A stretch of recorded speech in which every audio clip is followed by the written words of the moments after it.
You're live. And welcome back to Voices of Santa Barbara. I am your host, Mark McIntire, right here on KZSB AM 1290, the Central Coast News Talk Radio. You know, folks, one of the great things about teaching for so many years, over 10,000 students, I think I have been privileged to be in the classroom, is that sometimes, just sometimes, one of those wonderful students actually reconnects with me, and we're able to reestablish over a long period of time of non-communication, I might add.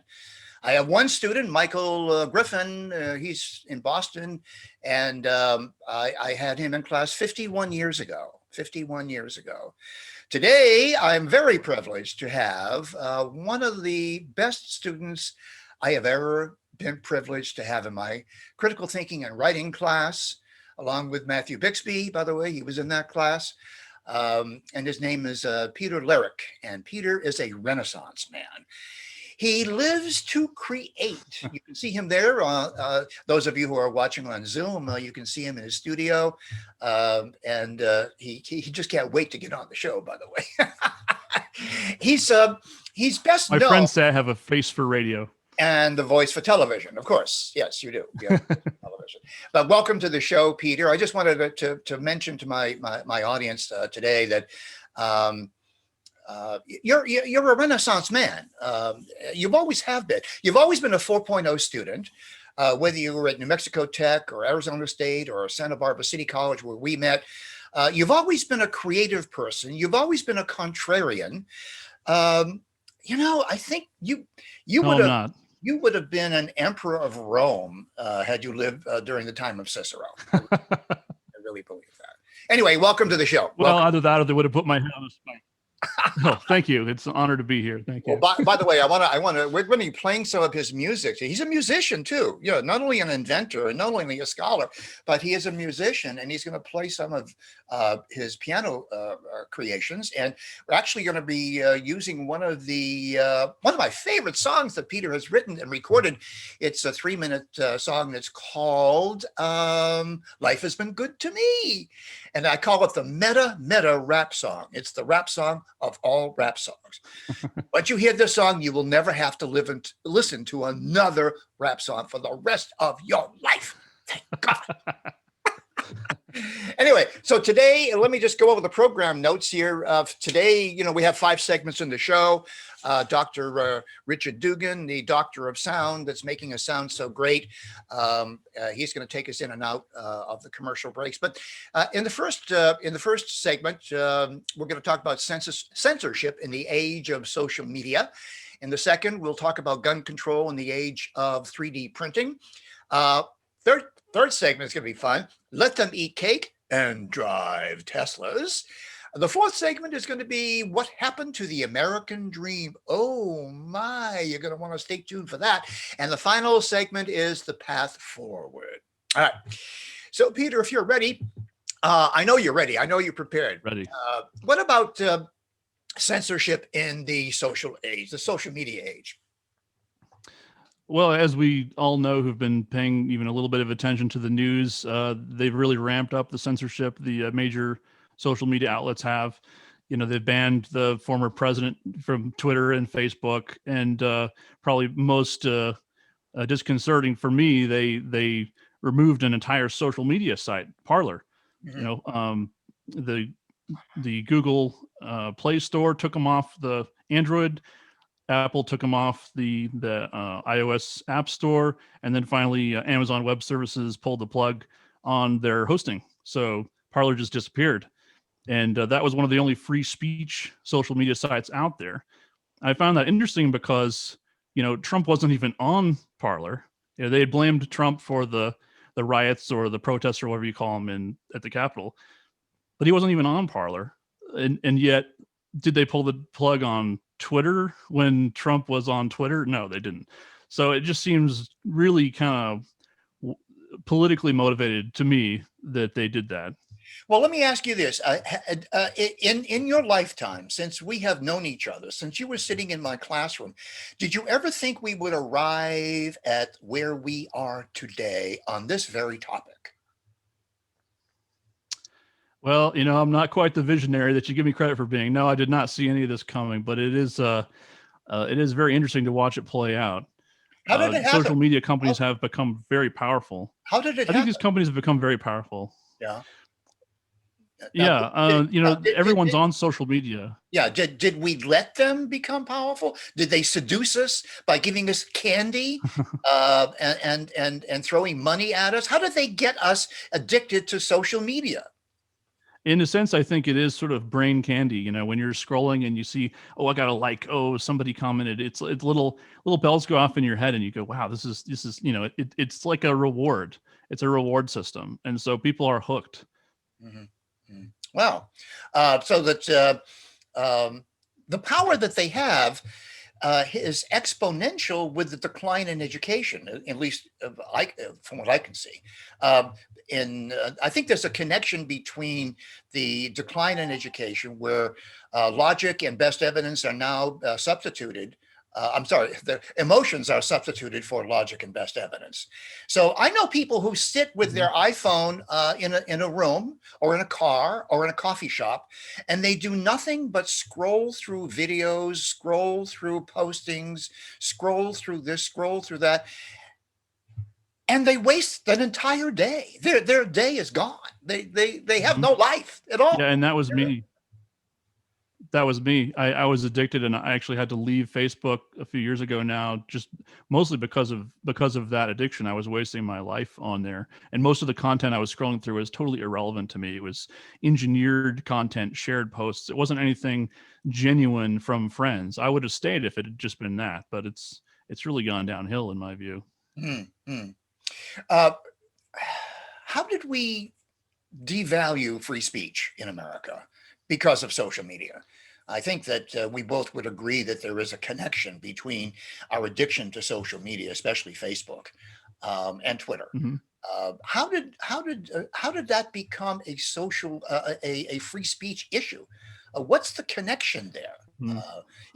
Are the entrepreneurs of these platforms, are they so radicalized with a certain ideology that they cannot tolerate opposing views? I mean, why do they engage in censorship? Why?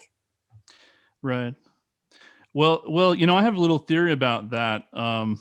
I think it's not so much. I mean, that might be part of it, but when people really, really get agitated about someone else's speech, I think it's very often the case that the speech is something that strikes a nerve.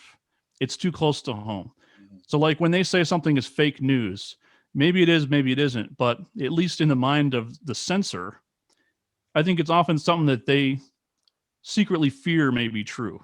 Whether it's, that somebody stole the election, Trump stole the election, Biden stole the election, everybody's stealing elections now, Mhm. or whether it's, what are the other things we discussed? In China, there was an incident a few years ago where one of these princes, sons of the party leadership, was tooling around in a red Ferrari, and these guys were crashing these cars, these really high-end cars, causing all kinds of mayhem. And so the Chinese had to ban the search term red Ferrari. You couldn't go on whatever their search engine is, because they're not allowed to use Google, I don't think, Right. and search for that. It would just come up with nothing, because it was true. It struck a nerve that their supposedly egalitarian society really is not egalitarian whatsoever.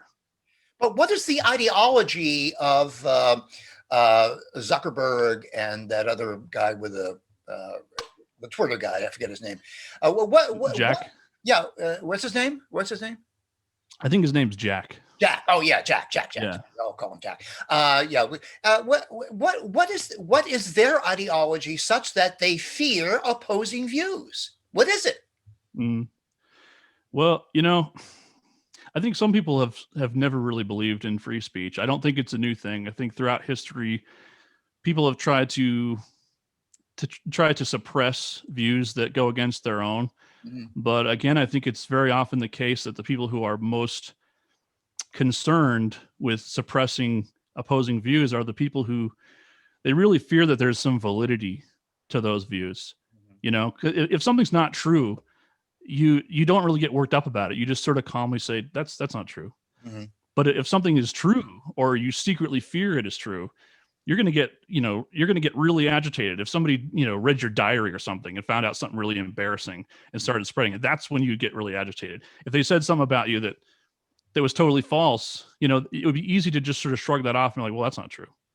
So I honestly think that's a big component of it for these guys. They fear that there is validity to the opposing side, and they're trying to suppress perfectly valid political discourse. But why are they afraid of that discourse? What is it about their ideology that makes them afraid of it? What is it? I don't get it. I don't understand it. Yeah, I don't know. I'm not a psychologist, and I don't want to hurl stones. I myself lean libertarian, so I'm not a Republican. I'm not a Democrat, and I never had a problem when people would critique Trump. The guy was funny. He said a lot of funny stuff. I found him entertaining. Maybe not the most presidential guy, but certainly very, very amusing. Yeah, presidential. That was the one as though there's a Platonic ideal essence of presidential. Yes. And if you don't live up to that, then you are not a good president. I guess by definition, anyone who sits in that chair is presidential. I mean, you could make a circular argument there. Yeah, one of my students made the point the other day that one of the reasons why there is such a suppression of free speech on social media is that everybody now has an opinion and has the right to express their opinion, whether they know the facts or whether they don't know the facts. So they can call Sarah Sanders a liar, even though they're not privy to her mind. To lie, you have to know what is true, and then you have to falsify it. Now, these people live in Carpinteria. They live in Santa Bumpkin. They don't know Sarah Sanders's mind, so they can't really say that she's a liar, but they do. They do say that. So do you think there's a connection between the fact that anybody can post anything that they want, that they self-identify as a journalist? Do you think that's part of the problem? Right. Yeah. Well, good. I suppose that's that mixed with there's the faith in the traditional mainstream media has fallen significantly, and so because people are no longer trusting in the mainstream media, they are seeking out alternative sources of information. Mm-hmm. And so the social networks have largely supplanted and replaced traditional media. And I mean, this is how people are getting their news now. So I understand there may be legitimate reasons to try to suppress, misinformation on social media, but that doesn't mean that, that our First Amendment right can be abridged. I mean, we do have a right to communicate information, be it true or false or whatever, unless it's like libelous or threatening. Well, we're coming up to our first commercial break, and I'd just like to inform the viewers to stay with us, because in the second segment here, Peter is an inventor. He's invented two things that we're going to talk about. One of them is a muzzle-safe gun safety device, which So the second segment, we're going to talk about gun control in the age of 3D printing. I am Mark McIntire, your host for the day here on Voices of Santa Barbara, KZSB AM 1290. We'll be right back. Stand by. Standing by. Good for a segment, Peter. You're a natural. You're a natural. You're a natural. You should have your own show. For $1,200 a month, you can have one. I'm in love with life, love my job, love my wife, love the people that I meet on the street, on my beat. I'm a legendary rock star. Look at me with my guitar, I know how to play it, and I just gotta say it. Oh yeah. It was called Mind the Map. Well, that was a great show. I love it. Oh yeah. And Freedom Matters. Freedom Matters is on a hiatus. Actually, I'm not gonna return to the studio. I now have my house. Oh, nice. Okay. But Freedom Matters is going to continue, though, right? It is. But the other thing I'm working on is I'm going to be launching my own online critical thinking and writing class on March 1st. Awesome. I will be there. For profit. Nice. That's the best way to do things. It's the best motive right there. Well, and we're right back here at KZSB AM 1290. Thanks for listening to us today. Our special guest, who is in an undisclosed location, very close to Dick Cheney, but he will not go hunting with the former vice president. He is guaranteed that he will not do that. largely because he doesn't have any shotgun shells. But that's another issue.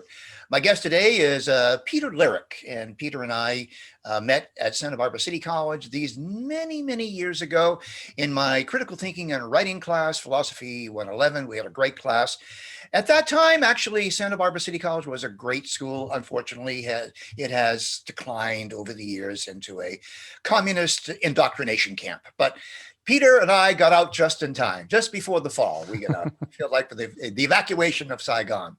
Anyway, in this segment, folks, we're going to talk about the fact that Peter has invented something called the muzzle-safe gun safety device. And we want to talk about the fact that Peter was one of the very first people to actually utilize the 3D printing system. So Peter, first of all, tell us why you got into the whole area of manufacturing, inventing actually a muzzle-safe gun safety device. How did that happen? Well, it was kind of a random idea that I had while I was driving on the freeway one day, and just sort of popped into my head. And what occurred to me was that the vast majority of gun accidents occur at close range, and you can prove this statistically, not just from the empirical data, but also from analyzing the geometry. You know, if you have a source of a shot and it's going to fire in some random direction, and you have some object that might be struck by the bullet, if it's very close, the probability of getting struck by the bullet is very high. Whereas as you get further away, it drops precipitously. It drops exponentially. It's called the inverse square law. So it's the square of the distance that it diminishes the probability of getting struck by the bullet. So once I had that little revelation, and then I realized that you don't really need to target practice at 3 feet from the target. Typically maybe 30 feet, 25 yards, 75 feet. That would be more reasonable for target practice. Yeah, if you have I realized that people were getting killed. If you have to practice 3 feet away from the target, you shouldn't be shooting a gun, I don't think. Right. No, you should probably take up a different sport. Bumper bowling would be a good suggestion for you at that point. Yeah. So the theory that you based the invention on was really an inverse proportional relationship. So how did you come up with the concept of making proximity the safety switch?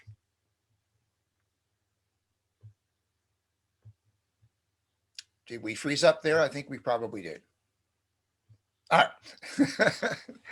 Yeah, we had a little bit of, there we go. We're back. How did you come up with the idea of using the proximity of the gun to an object? How did you come up with the idea of making that the safety switch? Well, it seemed to kind of follow from from what I'd figured out previously about that relationship. And I had some experience using proximity sensors, rangefinders from the AirHarp project. If you go to airharp.com, you can see some videos of me playing this instrument that I invented back in 2010 called the AirHarp. And there's a company called Maxbotics, makes a great ultrasonic rangefinder module. And I was using this in a lot of my electronics projects. And I was like, that'd be really easy to put that on a gun and, wire it in so that with a solenoid or whatnot, so that you cannot pull the trigger, you cannot fire the gun on a target or object that is very, very close.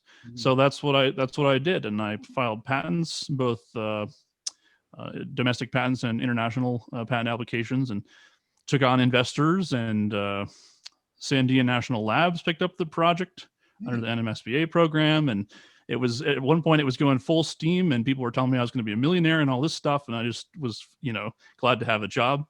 But it all came crashing down when the patent office, somewhat arbitrarily in our view, decided that it was too similar to something else. It was something called Tracking Point, which is it's a rifle that it's like an automatic sniper rifle where you sort of aim in the general direction of a target, and it locks onto the target and it fires when it has the perfect firing solution. So that's what they thought ours was too similar to, which our attorneys argued vehemently against, but this patent examiner just did not like us.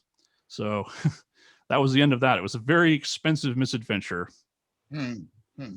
That's unfortunate, but it also demonstrates the power that unelected officials have Yes. over the citizenry. You print guns. I think you were one of the first people that actually utilized the 3D printing technology to actually print a gun. I remember seeing videos, early videos where you did this. What gave you that idea, and what impelled you to go ahead and do that? Well, I've always been a tinkerer. And at the time I was in engineering school, 2013, 2014, I was in engineering school, and I was, eager to impress, eager to please, eager to show off. So I was like, yeah, seems like a difficult project, to print a gun. And, I should mention to the viewers at home, at this point I had left California. I was no longer in California. And also when you get into this arena, you have to be very keenly aware of the laws concerning making your own firearms. For example, if you're making a pistol, it has to have a certain amount of metal, about 3.7 ounces of steel. It has to have a rifled barrel, things like that. And so you don't want to just jump into this without researching the law. Fortunately, I have some friends who are attorneys, and I consulted with them, and I did it the right way. But you definitely want to be careful. So it was mostly a technical challenge initially. I was just like, is this possible? The 3D printer was pretty new back then, at least from the perspective of hobbyists. And I was like, well, what can be done with this? People were printing little gnome statuettes and little shower curtain rings and things like that. But I'm like, no. What can we do that really pushes this to the limit? So I was one of the first, possibly the first, to print a semi-automatic firearm. This is the Pirate model. If you notice, the grip angle is kind of old timey. It looks like an old flintlock. It looks like an old flintlock gun. Yeah. Right. Yeah. Well, it kind of is. You have to hold it kind of limp wristedly like a pirate. Now that thing actually works. How many rounds does it hold? So with the flush magazine that fires a 22 long rifle cartridge, it holds 10 rounds in the magazine plus one in the chamber. You can get the big old banana clips for it. I think they look kind of obnoxious, but so I just use the 10 rounders myself. But yeah, it's like a typical 22 pistol, not unlike what you'd get at the store. And in fact, it's quite resilient. I've put thousands of rounds through these things, no catastrophic failures whatsoever. You'll notice it has a steel barrel. So I'm not so adventurous that, some of these guys are printing guns that have plastic barrels, and they're like, well, you can fire so many rounds and then it might not explode, or it might explode. Eventually it will explode. No thanks. I like my digits right where they are. Thanks. Yeah. Somebody who doesn't understand that using plastic for a gun barrel and the heat coefficient, these people should not be playing with guns. These people should not no. be playing with guns. No, and that was the cool thing. I was in New Mexico Tech, and one of the reasons I chose that school was that they actually teach explosives engineering there. And that really made it stand out from the other schools I applied to. I was like, this is cool. This is one of the only schools in the nation where they teach you how to make explosives and build bombs. And, we blew up a car with a bunch of ANFO and stuff. It's pretty crazy stuff, but you learn pretty early on that you can calculate everything. You don't have to just wing it, and it's serious business. You definitely do not want to be just messing around without knowing what you're doing. So in short, is it your opinion that the District of Columbia versus Heller decision of 2008 and also the McDonald versus the City of Chicago in 2010, is it your view that the Supreme Court rulings have reinforced that the right of the people, you and I and everybody else being the people, we have the right to defend ourselves even in printing guns? Yes. District of Columbia versus Heller and McDonald versus Chicago clearly affirmed that the Second Amendment grants an individual right to keep and carry arms. And then there was another case in 2016, which is Satano versus Massachusetts. This poor woman was being stalked and attacked by her ex, and she got a restraining order against him, which is just a piece of paper that he completely ignored. And so he attacked her, and she pulled a stun gun. obviously stun guns were not around when the Bill of Rights was ratified. But the courts in Massachusetts found, after she was arrested and charged and imprisoned for having a stun gun, they alleged that oh no, this is those weren't around when the Constitution was passed, so they're not, stun guns are not covered. So this poor woman was rotting in prison for having a stun gun, which saved her life, by the way. The guy ran away. The cops weren't there to save her. Right. They were there to arrest her for having it. Right. So Well, this is an example. yeah. We're gonna wrap up. Coming close to our second break here, and in the next segment, I'm sure the listeners and the viewers were going to stay with us, because the title of our next segment is "Let Them Eat Cake and Drive Teslas," and this is going to be all about the electric car business and the future of gas. And Peter has a lot of insights to share with us. I am Mark McIntire, your host for Voices of Santa Barbara, right here on KZSB AM 1290. We'll be right back. All right, stand by. We're standing by. Good segment, Peter. Oh, good. Sorry, I was taking too much time there with that. No. I've become expert at I'm cutting in people love off. with life, love my job, love my wife, love the That's people okay. that I meet on the street, on my beat. I'm a legendary rock star. Look at me with my guitar, I know how to play it, and I just gotta say it. Oh Just let the show go to 3 hours. life's been good to me. Oh, then you're talking about Joe Rogan. Over. You're talking about Joe Rogan, Tony. Oh, Yeah, no, I can probably do that. Life's been good to me. Yeah, it's the only job I have here is to keep things moving. That's all. I'm a wrangler. Just a talker. You're doing a good job. Well, thank you. I have some experience. So we're going to talk about electric cars, mandate, the technology, replace gas engines, government kicks while you're down, never helps you to get up. Example, city of Santa Barbara. Okay, we're all set. All right. Countdown. In 3, 2, 1, you're live. And we're back once again with Peter Laric. And by the way, if you want some free music and a lot of other fun stuff and learn about all of his inventions, like the air harp and the muzzle safe proximity gun safety device, you can go to his website, peterlaric.com. I'll spell that PETERLA. No, there's no R. It's just Pete Laric.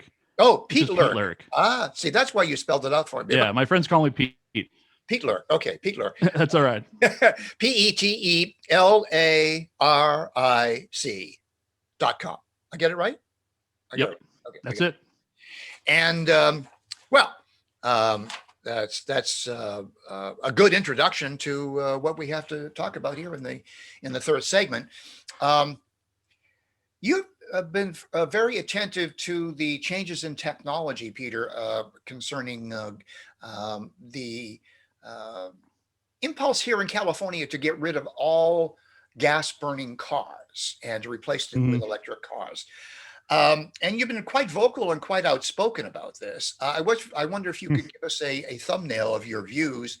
Number one, what do you think about it? Number two, is it plausible? Can this be done? And is the technology really here to do that? Not just to make the car, but also the fuel system, the electricity. How are you going to make the electricity to power the car? And some of your own personal experiences, like you had your car towed here in Santa Barbara. Anyway, I'll just let you go. What's your take on the electric car mandate from the state? Yes. Well, I'm a technologist, so I do enjoy advancements in technology, and I think that electric cars are pretty wonderful in their own way, and right now they are an alternative technology, so they offer certain benefits, certain advantages over a gas engine.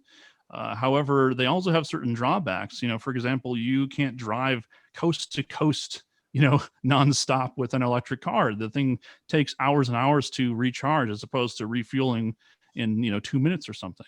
So if you made everyone trade in their gas cars for electric cars at this point in time, the hotel industry would certainly love that, because you would have to spend the night. You would not be able to drive from like SoCal to NorCal, like from San Diego to to Oregon or something. You wouldn't be able to do that in one caffeine fueled drive. You would have to stop somewhere to recharge your car and hope that there's a charging station there. Yeah, the last time I drove across the country, it took me only 4 days. If I had an electric car, it would take me 4 weeks to do the same thing. Right. So, I mean, the technology is advancing, and certainly by 2035, when this mandate goes into effect, it's altogether possible that the technology will be, more competitive with gas engines. But my concern is mostly just from an egalitarian standpoint. There's a lot of, poor, marginalized communities who do not have the resources to just go out and buy a Tesla, and to have the government mandate this, that you have to go out and buy a Tesla, $100,000 car or whatnot. To me, that just, it seems like they're really using the stick quite a lot. They're not really using the carrot here. And as usual, the poor are going to bear the brunt, unfortunately, of this mandate. Yeah, and unfortunately, the poor vote for these crazy people. They vote them into office. They're slitting. Right. The poor slit their own throat by listening to the emotional appeal of these maniacs that run these states. Yeah, there's a company that Matthew Bixby put me on to, another former student that was in your class, by the way, and he's now working at Entreport. He's doing great work at Entreport, the client management system here in Santa Barbara. And he and his wife, Chrissy, and they have their first child, Sophia, who's just a beautiful child. Beautiful. Congratulations. That's awesome. I'll send that to him. I'm sure he'll be listening to this, because he said he's going to be listening to this particular program because you're the guest. But there's a company that he told me about, which they envision a point in the near future where there's no such thing as a private car. It'll be something like a combination between fully automated cars and Uber or Lyft. In other words, you'll step out of your house and say, I need a car to go to campus, and a car will appear. A car will just arrive. You will get in the car. It will take you to the campus. You get out of the car, and then the car goes away. It just goes away. You don't own the car. You don't insure the car. You don't fuel the car. You don't fix the car. You don't worry about the car. The car is it's a disposable entity. Do you think that's going to happen?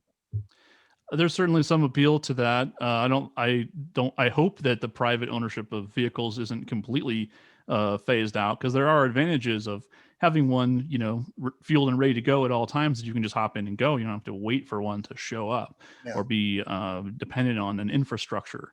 I think that those sorts of programs are being fielded in urban centers, and already in certain cities like Phoenix, you can take automated taxis. As far as, in rural areas, our homes are in a couple of Southwest states and very rural areas. I don't think it's going to be coming anytime soon to the rural areas. Yeah, it's very funny that the people who create these ideas, they live on the boat. They live in high impact metropolitan areas that are overcrowded, people living on top of each other.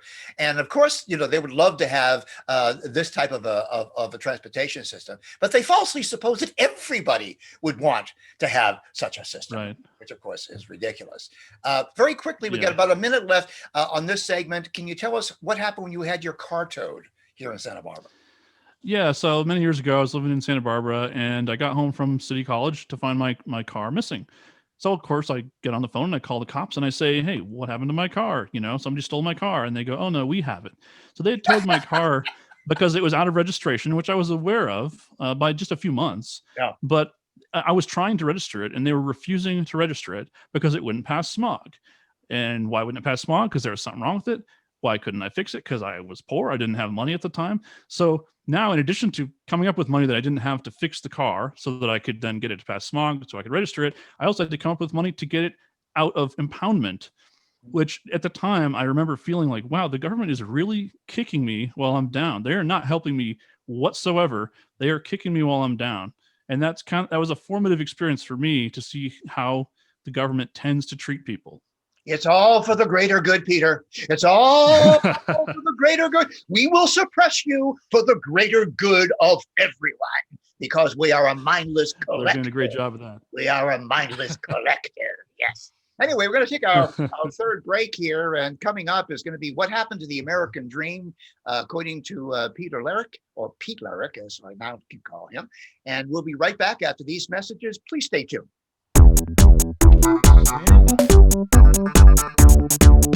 Standing by. I didn't do the call signals well. We call that the legal stuff.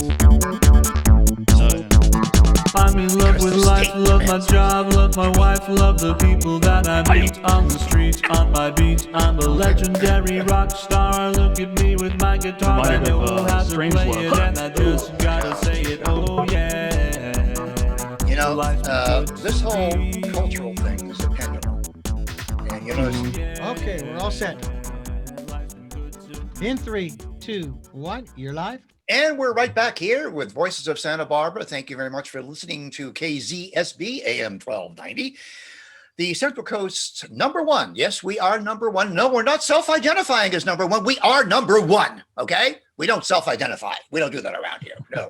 My guest today is Pete Laric of PeteLaric.com, inventor, Renaissance man, musician, scholar, so many things. Anyway, we're talking today with Peter about a series of topics. And if you just joined us, our topic right now for this segment is what has happened to the American dream? Was there an American dream? Maybe we should ask that question first. And so what's your take on that, Peter? Was there ever an American dream, and is it gone? I think there always has been, now that we've done away with slavery and women have the right to vote and all of that, it's been expanded beyond where it was originally, which is a very good thing. But I mean, the American dream is more or less, I think, just to have a little place to call your own, a home, have a successful, career, a source of income, to be, to be respected in your community. I mean, to be successful, that's the American dream, not necessarily becoming wildly rich, because obviously we can't all do that. If we all did, then, there would be no such thing as rich.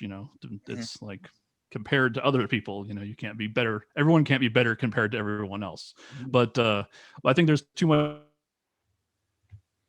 Yeah, you're right. There's no better unless there is a best, and unless there is a least.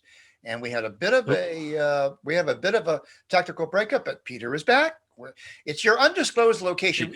Was Dick Cheney next door? Was he firing his shotgun? Is that why we had a little technical problem here? Yeah, I think he hit the telephone pole. He tends to hit things he's not aiming. That guy needs to take up golf or something like that.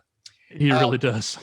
So okay, I think we can agree that there was an American dream, and of course, the word dream implies what? Something that has not been achieved, but is desired and is yearned for. So no one ever said the United States of America was a perfect society, but you notice people are breaking in here. People are breaking into the country illegally so that they can enjoy the country. They're not breaking into Venezuela or Honduras or any of those other places. They're breaking into the US of A. So there was an American dream, and millions and millions and millions of people have come here legally and even illegally. So what has happened is the rise of Trump popularism and the clash with the Biden mindless collectivity.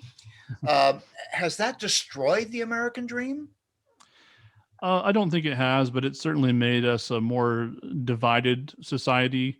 And I think a lot of the political division, the energy that people put into that would be better spent trying to advance themselves, because the real divide, I think, is between the haves and have-nots. That's always been the essential divide. The social issues, the real money people in society, they don't really care.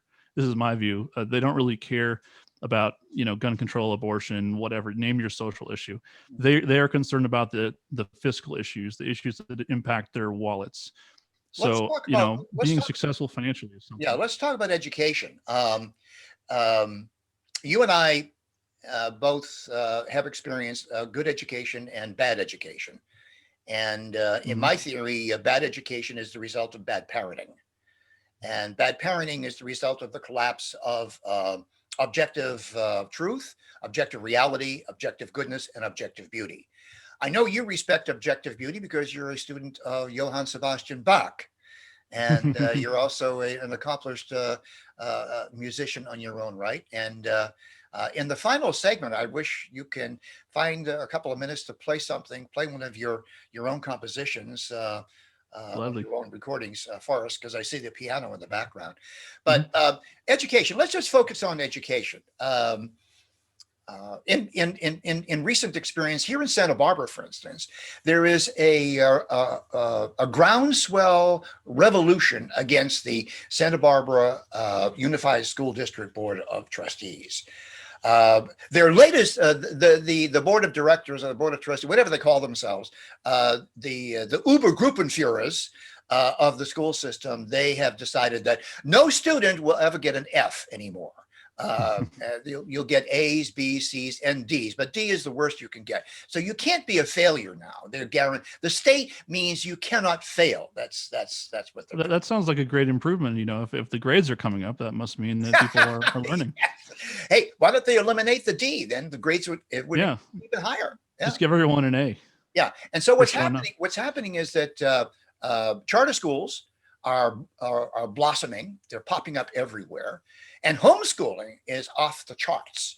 And there doesn't seem to be much that the overlords, the state overlords, the county overlords, and the city overlords, and ladies, by the way, because they're mostly ladies, they're not even lords, unless they self-identify as a lady or a lord, or that's another complicated topic. Anyway, so there's not a lot that they can do about the fact that if you don't want to send your child to a government school, a government public school, because they're teaching some sort of mindless collectivity, and they're more interested in your emotions than they are in logic and best evidence and mathematics and reading and history and civics, there's not much the state can do about it, is there? Yeah. Unfortunately, I think the children are being taught what to think instead of how to think. And one of the things I really loved about your classes was that we would have to self-refute. The self-refutation was the most wonderful exercise. I have never seen that in any other class. But having a view and then saying, okay, that's your view. Now think of the opposing arguments. Think of what someone on the other side of that issue would say. I mean, that was so enlightening, just because so many people aren't capable of understanding the other side. They only know what they have been told. It's very sad. Thank you for appreciating that feature of the course. It's the very basis of the fact that I'm offering now that very course, critical thinking and writing, to the general public. Become an academic entrepreneur, and we're going to be launching on March 1st. And I certainly want you to be one of the test drivers, one of the stress testers. I'll be there. I'm really looking forward to this. Yeah, I'm going to give you the class for free, and it's a 4-week class. Of course, you've already taken the class, but it's worth taking again. It's that good. It's that good, ladies and gentlemen.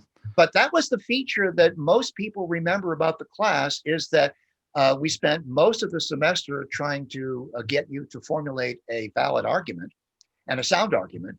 And then that was your term paper. And then you had to write a 3-page refutation as your final exam. And most students couldn't do it. They really could not. They would say things like to me, well, if it was I got an A on my term paper, it was such a good argument. How am I going to refute it, Mr. McIntire? I guess they missed that class when they realized that it's all about the definitions. It's all about the definitions of terms. These people could never be lawyers. No, they would never be. Your Honor, I would love to say that my client's not guilty, but I mean, he obviously is. I mean, just look at him. Yeah, I think I'll just send him a bill and I won't bother refuting the prosecution. You know what? We're coming up on our believe it or not, this program goes by so quickly. We're already burning up the last few seconds of our segment 4, and I'd like to, when we come back after the commercial break, Peter, can you what musical creation would you like to play for us? Well, I'm going to try to play a piece, the instrumental version of No Strings Attached, which is a song on my album that just came out, the piano album. We'll see if the technicals comply with us here. Okay. And if folks want to hear more of this, PeteLaric.com, that's the way to do it. We'll run that graphic on the Zoom, on the YouTube. So anyway, we're going to take our break now and give you a little bit more time on segment 5. And segment 5 is all about the path forward with PeteLaric.com. I am Mark McIntire. PeteLaric.com. Right. PeteLaric.com. I'll be right back. All right. I guess I can just buy the other website. Yep. There's probably somebody up there trying to buy it right now. Yeah, they're going to snipe me. They're going to steal it. I'm in love with life, love my job, love my wife, love the people that I meet on the street, on my beat. I'm a legendary rock star. Look at me with my guitar. I know how to play it, and I just gotta say it. Oh yeah. Inspired me to write a sort of somewhat depressing song, but of course I made it a little hopeful, more hopeful toward the end. So I wrote it. Okay, here we go. But it was also 4 minutes in 3, 2, 1. You're live. And we're right back here with Voices of Santa Barbara. I am Mark McIntire, your host, and Pete Laric is our special guest today, and we've convinced him to open up his studio, which you can see on Zoom, and you can also hear on the radio program. And Peter is going to play one of his compositions for us. He is a musician. He's a Renaissance man. He's an inventor. He's an intellectual. He's a scholar. He's a student, and he is a musician. So, Peter, when did you write this song, No Strings Attached? When did you write it? I wrote it back in 2015, and it was a promotion for the air harp. We were going to sell a bunch of air harps with this promotional deal and get people to remix the song and make covers of the song. And I was never really happy with how the song came together until recently. So that's why it remained unreleased until very recently. Okay, great. We only have a couple of minutes left. So take it away, Pete Laric. All right. I got to move the mic here. Okay. Enjoy.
Beautiful.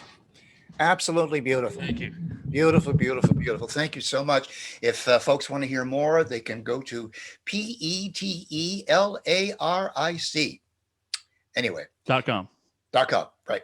Thanks very much for being in the show. See you all later, Thanks folks. for having me. Bye-bye. Bye-bye. Bye.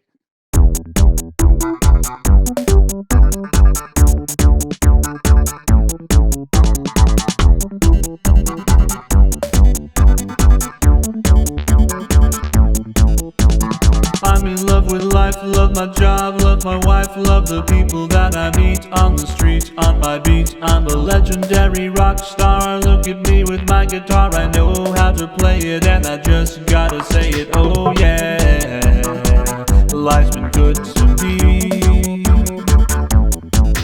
Oh yeah, life's been good to me. I invented the air harp and also the internet. I made $1 billion on the stock market, cause I like to bet my shoes always shine, and I only drink expensive wine. Cruising in my Zeppelin, I'm never flying coach again. Oh yeah, life's been good to me. Oh yeah, life's been good to me. If you wanna hang, here's my secretary's name. She will pencil you into my schedule, and we'll have a game of golf, billiards, poker, skeet shooting, or chess. I tend to always win, but I still wish you the best. Oh yeah, life's been good to me. Oh yeah, life's been good to me. There's a number to call on the back of the card if you find yourself in trouble, and I'll get you a pardon. There's no criminal charge, this kind of cash won't fix. Sometimes I spring a serial killer just for kicks. Oh yeah, life's been good to me. Oh yeah, life's been good to me. Don't have a private jet and the Zeppelin is slow, but I like to take my time and it gets me where I wanna go. I take care of my friends, I'm a man of my word, and I don't give a damn if my martini is shaken or stirred. Life's been good to me. Oh yeah, life's been good to me. Is any of this song not a total fabrication? Am I the pimpest gangster in the entire nation? Well, I'll tell you, son, it may be true, the facts I did embellish a few, but life's a trip, so you may as well enjoy the view. Life's been